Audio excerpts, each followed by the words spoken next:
చాలా సమస్యలకు కారణం ఏంటంటే ఎవడి పని వాడు చేయకుండా పక్కనోడి పనిలో వేలు పెడితేనే ఎక్కువ సమస్యలు వస్తాయి. ఇది ఎందుకు చెప్తున్నా అంటే మన నితిన్ గడ్కరీ గారు ఆయన పని ఆయన సరే హైవేలు వరకు బాగానే ఉంది అనుకుంటే ఆయన పని వదిలేసి పెట్రోలియం శాఖలో తలదూరుస్తూ ఉన్నాడు.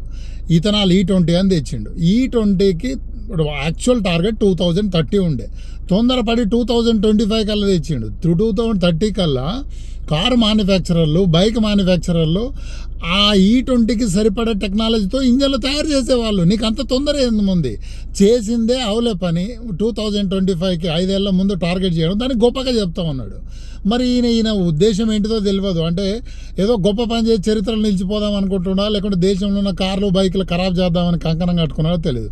ఇంతటితో ఆగకుండా డీజిల్లో ఐసోబుటనాలు కలుపుతాడంట.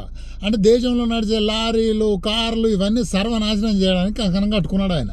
ఎందుకంటే ఇది ఇండివిజువల్ యూజర్లు చెప్తా ఉన్నారు. E20 పెట్రోల్ వన్న పాత కార్లు అంటే BS6 కన్నా ముందు కార్లు వాళ్ళకు మైలేజ్ తగ్గిపోయింది, ఇంజన్లో ప్రాబ్లమ్స్ వస్తున్నాయి. మెకానికల్ చెప్తారు, ఆటోమొబైల్ కంపెనీలు ఖుద్దు చెప్తా ఉన్నాయి ఈ వెహికల్ ఇథనాల్కు పనికి రాదని. అయినా కూడా ఈయన E20 వరకు తీసుకుపోయాడు. సరే ఒక 10% లోపల కలిపినప్పుడు ఏ ప్రాబ్లం లేకుండే, 20 పోయింది, ఇప్పుడు 85. కాకపోతే E85 అనేది ఓన్లీ ఆ వెహికల్లోనే పోస్తారు, అన్ని వెహికల్లో పోయారు. 20 రూపాయలు తక్కువ ఉందని ఎవడైనా పోయించుకుంటే ఇంజను కుప్ప కూలిపోతుంది. సో ఇప్పుడు E100 మీద సైన్ చేసిందంట ఈయన హర్దీప్ సింగ్ పూరి. సరే ఆయన అంటే పెట్రోలియం శాఖ మంత్రి, ఆయన ఏదో చేస్తున్నాడు. ఈయనకి ఏం అవసరం ఉంది ఇందులో? ఎందుకు దూరుతూ ఉన్నాడు?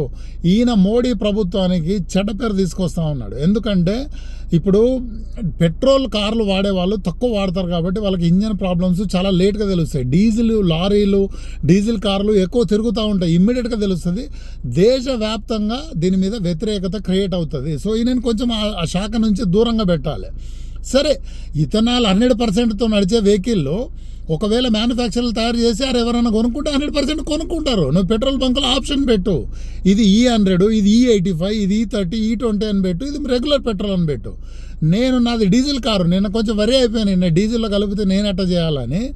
ఈ ఇథనాలు ఐసోబుటనాలు కలపని డీజిల్ పెట్రోల్ దొరుకుతుందని వెతికితే X100 సమ్మేదో ఉంది, ఆ పెట్రోల్ 167 రూపాయలకు లీటరు, ఏది కలపంది. సో ఈయన పుణ్యమా అని యాక్చువల్ పెట్రోల్ రేట్ 167. ఈ చెరుకు రసం అంటే ఇథనాల్ కలిపింది మనకు 110 రూపాయలు, 100 రూపాయలు, అంటే స్టేట్ని బట్టి డిఫరెన్స్ అవుతుంది. సో ఈయన ఇంత గందరగోళం క్రియేట్ చేస్తూ ఉన్నాడు. దీంట్లో కాస్త ప్రభుత్వం దృష్టిలో పెట్టి ఈయనని మినిస్ట్రీ నుంచి ఊడన్న బీకాలా, లేకపోతే ఈయనని పెట్రోలియం శాఖ నుంచి దూరంగా ఉండమని చెప్పాలి.